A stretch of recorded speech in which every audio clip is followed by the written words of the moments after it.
SSLC കഴിഞ്ഞു. ഇനി അടുത്ത ടാസ്ക് +2-ന് ഏത് സ്ട്രീം സെലക്ട് ചെയ്യണം എന്നതാണ്. കൊമേഴ്സ് തിരഞ്ഞെടുക്കണോ വേണ്ടയോ എന്നൊരു സംശയമുണ്ടോ? ഉണ്ടെങ്കിൽ ഈ വീഡിയോ കണ്ടു നോക്കൂ. +2 കഴിഞ്ഞ ഒരു വിദ്യാർത്ഥിയോട് പഠിച്ചത് ഏത് സ്ട്രീമാണെന്ന് ചോദിച്ചാൽ കൊമേഴ്സ് ആണെന്ന് പറയുകയാണെങ്കിൽ അവരോട് എന്താണ് കൊമേഴ്സ് എന്ന് ചോദിച്ചു നോക്കൂ. പറയാൻ ചിലപ്പോൾ ഒരു ചെറിയ ബുദ്ധിമുട്ട് കാണും. കാരണം +2 കൊമേഴ്സ് കഴിഞ്ഞ പലർക്കും എന്താണ് കൊമേഴ്സ് എന്നുള്ള ടേമിൻ്റെ മീനിങ് കറക്റ്റായി അറിയില്ല. സോ എന്താണ് നമുക്ക് കൊമേഴ്സ് എന്ന് നോക്കാം. Commerce is the exchange of goods and services between businesses. Commerce is the trade off goods, services or other things of value between organisation. ഓർഗനൈസേഷനിൽ നടക്കുന്ന ട്രേഡിനെ, ഗുഡ്സിനോ അല്ലെങ്കിൽ സർവീസിനോ നടക്കുന്ന ട്രാൻസാക്ഷൻ, പർച്ചേസ് ആൻഡ് സെയിൽസ്, സാധനങ്ങളുടെയും സേവനങ്ങളുടെയും വാങ്ങിക്കലും വിൽപ്പനയും അങ്ങനെ നടക്കുന്ന ട്രേഡിനെയാണ് കൊമേഴ്സ് എന്ന് പറയുന്നത്. അപ്പോൾ ഒരു ബിസിനസ്സിൽ നടക്കുന്ന മെയിൻ ആയിട്ടുള്ള ആക്ടിവിറ്റിയാണ് ട്രേഡ് അല്ലെങ്കിൽ കൊമേഴ്സ്. അപ്പോൾ പിന്നെ തീർച്ചയായിട്ടും അതിനെ പറ്റിയിട്ടുള്ള നോളേജ് ആയിരിക്കും +2 കൊമേഴ്സ് എന്നുള്ള സ്ട്രീമിൽ വരുന്നുണ്ടാവുക. കൊമേഴ്സിൻ്റെ മീനിങ് നോക്കിക്കഴിഞ്ഞാൽ അടുത്തത് നമുക്ക് നോക്കേണ്ടത് ബെനഫിറ്റ് ഓഫ് സ്റ്റഡിയിങ് കൊമേഴ്സ്. അപ്പോൾ SSLC കഴിഞ്ഞ ഒരാൾക്ക് കൊമേഴ്സ് എടുക്കണോ വേണ്ടോ എന്നൊരു സംശയം വരുമ്പോൾ തീർച്ചയായും നിങ്ങൾക്ക് വരുന്ന മറ്റൊരു സംശയമാണ് കൊമേഴ്സ് പഠിച്ചാൽ എനിക്ക് എന്ത് ബെനിഫിറ്റ് ആണുള്ളത്, അല്ലേ? നമുക്ക് നോക്കാം. Some benefits of studying commerce include gaining business knowledge and skills, developing an understanding of economic principles and learning how to manage finances. Finance manage ചെയ്യുക എന്നുള്ളത് വളരെ വലിയൊരു ടാസ്ക്കാണ്. ഇപ്പം നമ്മളൊരു ജോലിക്ക് കയറി എന്ന് വിചാരിക്കുക. നിങ്ങളുടെ പഠിത്തമൊക്കെ കഴിഞ്ഞ് നിങ്ങളൊരു ജോലിക്ക് കയറി. ജോലിക്ക് കയറുമ്പോൾ നിങ്ങൾക്ക് മന്ത്ലി സാലറി വരുന്നത് 50,000 ആണെന്ന് വിചാരിക്കുക. ഈ 50,000 രൂപയിൽ നിങ്ങൾക്കൊരു മാസം എന്തൊക്കെ ചിലവുകൾ വരുന്നുണ്ട്, അത് കഴിഞ്ഞ് എത്ര രൂപ നമുക്ക് സേവ് ചെയ്യാൻ പറ്റും, അങ്ങനെ നിങ്ങൾക്ക് ആ ഫണ്ട് മാനേജ് ചെയ്യാൻ അറിയണം. അതേപോലെ ഒരു കമ്പനിയിൽ അക്കൗണ്ടൻ്റായി ജോലിക്ക് കയറി കഴിഞ്ഞാൽ ഫണ്ടെല്ലാം മാനേജ് ചെയ്യാൻ നിങ്ങളെ ആയിരിക്കും ഏൽപ്പിച്ചിട്ടുണ്ടാവുക. അക്കൗണ്ടൻ്റ് ആണല്ലോ, അക്കൗണ്ടിങ് എന്നുള്ള പ്രോസസ്സ് ചെയ്യേണ്ടത് അക്കൗണ്ടൻ്റ് ആണല്ലോ. അപ്പോൾ അതുകൊണ്ട് തന്നെ അവിടെയുള്ള ഫിനാൻസ് മാനേജ് ചെയ്യാനും നിങ്ങൾക്ക് അറിഞ്ഞിരിക്കണം. അപ്പോൾ അവിടെയുള്ള ഫിനാൻസ് മാനേജ് ചെയ്യാനും എക്കണോമിക് പ്രിൻസിപ്പിൾസ് ഒക്കെ മനസ്സിലാക്കാനും ബിസിനസ് നോളേജ് ആൻഡ് സ്കിൽസ് കാര്യങ്ങളൊക്കെ ഗെയിൻ ചെയ്യാനും ഡെവലപ്പ് ചെയ്യാനും ഒക്കെ കൊമേഴ്സ് പഠിച്ച ഒരു കുട്ടിക്ക് സാധിക്കും.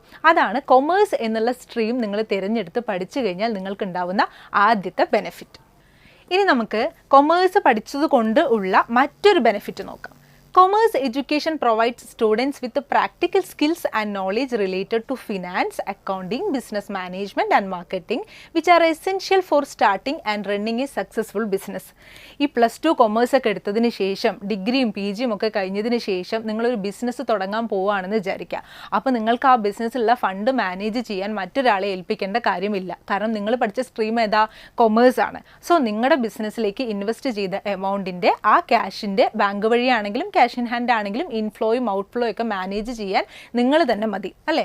കൂടുതലായും അതിൽ പറയുന്നത് പ്രാക്ടിക്കൽ സ്കിൽസ് ആൻഡ് നോളേജ്. എന്തിനെ പറ്റി? ഫിനാൻസിനെ പറ്റിയും അക്കൗണ്ടിങ്ങിനെ പറ്റിയും ബിസിനസ് മാനേജ്മെൻറ്റിനെ പറ്റിയും മാർക്കറ്റിങ്ങിനെ പറ്റിയും ഒക്കെയുള്ള ഒരു പ്രാക്ടിക്കൽ സ്കിൽസ് ആൻഡ് നോളേജ് ഏതൊരു കൊമേഴ്സ് വിദ്യാർത്ഥിക്കും ഉണ്ടാവും. ഇനി അടുത്ത് നമുക്ക് അക്കൗണ്ടൻസിയെ പറ്റി നോക്കാം. അപ്പോൾ ഞാൻ പറഞ്ഞു SSLC കഴിഞ്ഞ് ഇനി +1 +2ലേക്ക് കടക്കുന്ന സമയത്ത് കൊമേഴ്സ് സ്ട്രീം എടുക്കണോ എന്നൊരു സംശയം ഉണ്ടാവണമെങ്കിൽ തീർച്ചയായും അതിലുള്ള വില്ലൻ ആരായിരിക്കും? അക്കൗണ്ടൻസി ആയിരിക്കും, അല്ലേ?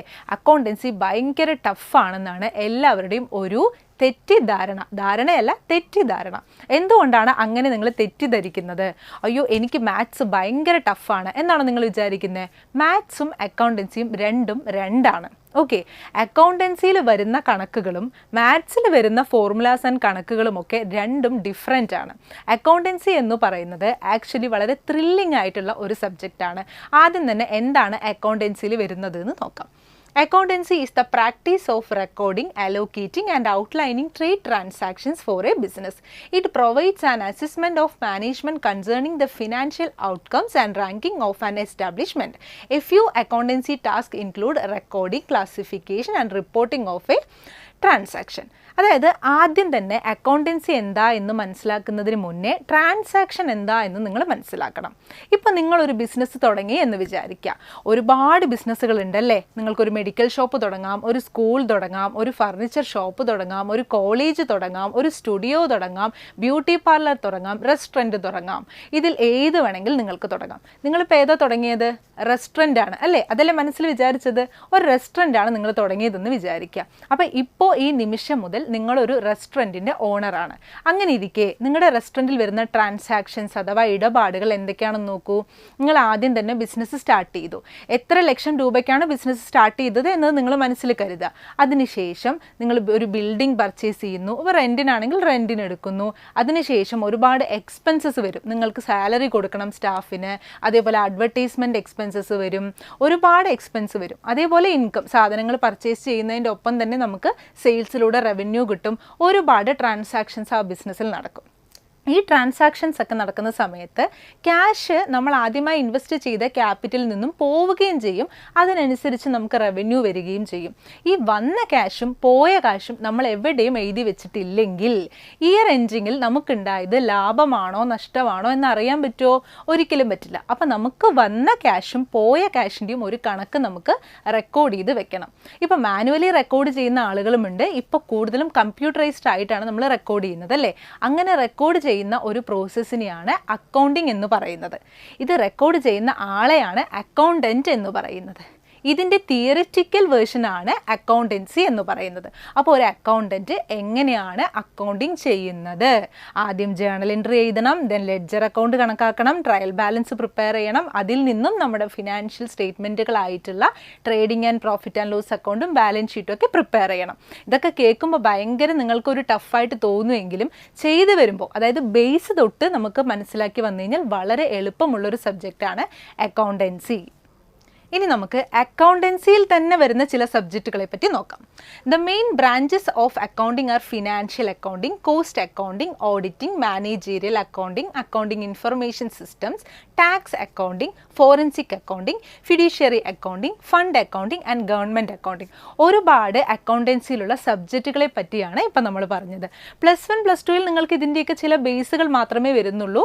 എന്നാൽ നിങ്ങൾ കൊമേഴ്സ് സ്ട്രീം കഴിഞ്ഞതിന് ശേഷം ഡിഗ്രിയോ പി ജിയോ കൊമേഴ്സ് സ്ട്രീമിൽ തന്നെ ചെയ്യുകയാണെന്നുണ്ടെങ്കിൽ ഇതിനെപ്പറ്റി ഒരുപാട് കാര്യങ്ങൾ പഠിക്കാൻ വരും.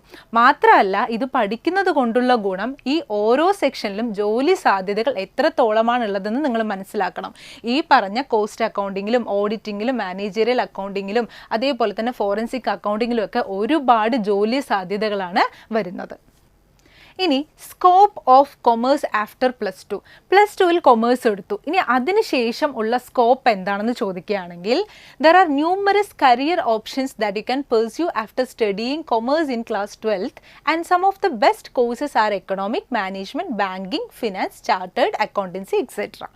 നമുക്ക് കൊമേഴ്സ് പഠിച്ചതിന് ശേഷം +2ൽ കൊമേഴ്സ് കഴിഞ്ഞതിന് ശേഷം നമുക്ക് എക്കണോമിക്സിലോ അല്ലെങ്കിൽ മാനേജ്മെൻറ്റ് രംഗത്തോ ബാങ്കിങ് ആൻഡ് ഫിനാൻസ് എന്നുള്ള മേഖലയിലോ ചാർട്ടേഡ് അക്കൗണ്ടൻസി എന്നുള്ള മേഖലയിലൊക്കെ ഒരുപാട് കോഴ്സുകൾ ചെയ്യാനുണ്ട്. ഓക്കെ, ഇനി ഒരുപാട് കോഴ്സുകൾ ചെയ്യാനുണ്ടെന്ന് പറഞ്ഞു. അത് ഏതൊക്കെ കോഴ്സുകളാണെന്ന് നോക്കാം.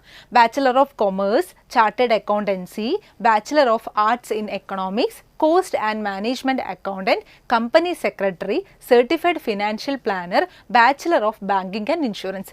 ഇത് നിങ്ങൾ വളരെ പരിചിതമായി കേട്ടിട്ടുണ്ടാവാൻ സാധ്യതയുള്ളത് ചാർട്ടേഡ് അക്കൗണ്ടൻസി, CS, CMA ഈ കോഴ്സുകളൊക്കെ ആയിരിക്കും അല്ലേ? അതിനെപ്പറ്റിയൊക്കെ ഓൾറെഡി റിസർച്ച് ചെയ്തവർക്കറിയാം അതിലുള്ള ജോലി സാധ്യതകളെ പറ്റിയും എത്രത്തോളം സാലറിയാണ് അവരൊക്കെ കളക്ട് ചെയ്യുന്നത് എന്നും. സോ ഈ കാര്യങ്ങളൊക്കെ മനസ്സിലാക്കിയതിന് ശേഷം ഇനി നിങ്ങൾക്ക് ഒരു ചിന്ത വേണ്ട, കൊമേഴ്സ് എടുക്കണോ വേണ്ടയോ എന്നുള്ള സംശയം വേണ്ട. Okay, thank you.